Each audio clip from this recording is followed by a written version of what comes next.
જી, ગત તારીખ 10/12/2025 રોજ દિનેશભાઈ સોલંકી સોહમનગરમાં રહેતા નામના વ્યક્તિએ ફરિયાદ નોંધાવેલી કે પરેશભાઈ રાગજીભાઈ સોલંકી અને એમના પત્ની નીરુબેન સોલંકી તેઓ એક પંચશીલ મંડળી ચલાવતા હતા અને એમના પત્ની બાલ સખી મંડળી ચલાવતા હતા.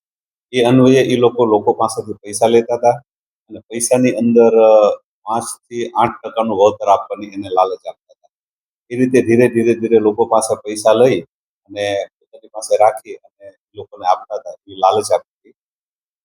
ત્યાર પછી ઘણા સમય આ લોકોએ રાહ જોઈ પણ પૈસા પાછા ન આપતા દિનેશભાઈ સોલંકીએ ફરિયાદ નોંધાવેલી અને જે તે સમયે ફરિયાદની અંદર 54 લાખનું ચીટિંગ કરેલાનું નોંધાયેલું હતું અને સાહેદો બાદ એડ થતા 68 થી 70 લાખ રૂપિયાની એ લોકોએ ચીટિંગ કર્યાની ફરિયાદ નોંધાવેલી છે. એમાં મુખ્ય આરોપી તરીકે પરેશભાઈ સોલંકી તથા એમના પત્ની નીરુબેન સોલંકી હતા અને એમના સાળા મુકેશભાઈ, પરેશભાઈના સાળા મુકેશભાઈ નીરુબેનના ભાઈ એ પણ એજન્ટ તરીકે હતા. તો એમના સાળાની ધરપકડ કરી છે મુકેશભાઈની અને ત્યાર પછી 2 દિવસ પહેલા આ બંને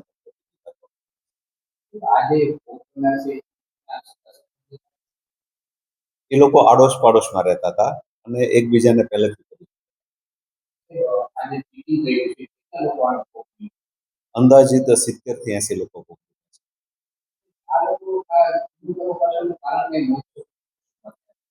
અમારી તપાસમાં એવું કોઈ ખાસ કારણ બહાર આવ્યું નથી, પરંતુ જે અમને લાગે છે, જે તપાસમાં અમને જોવા મળ્યું, એ લોકોને થોડુંક લેણું હતું અને એ લેણું દેવા માટે આ મંડળીમાંથી પૈસા ઉઘરાવતા હતા. ત્યાર પછી વળતર આપવા માટે અને એક જણને વળતર આપવા માટે બીજા પાસેથી પૈસા ઉઘરાવતા, બીજાને વળતર આપે બીજા પાસેથી પૈસા ઉઘરાવતા. એમ કરતા કરતા એ લોકોને આ લેણું હતું.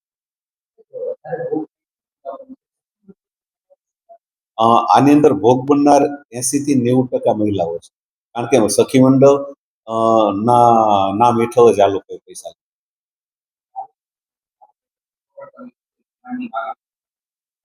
એને રિમાન્ડની માંગણી કરી છે. 24 કલાકના રિમાન્ડ મેળવ્યા છે. એની પાસે કઈ સંપત્તિ છે એ સંપત્તિની વિગત મેળવી છે. ઉપરાંત એની પાસે એવા કોઈ સોર્સિસ હોય કે જેનાથી નામદાર કોર્ટની અંદર રજૂ કરી અને જે ભોગ બનનાર છે એને પૈસા પરત આપી શકાય એ માટેની યાદી બનાવી અને નામદાર કોર્ટ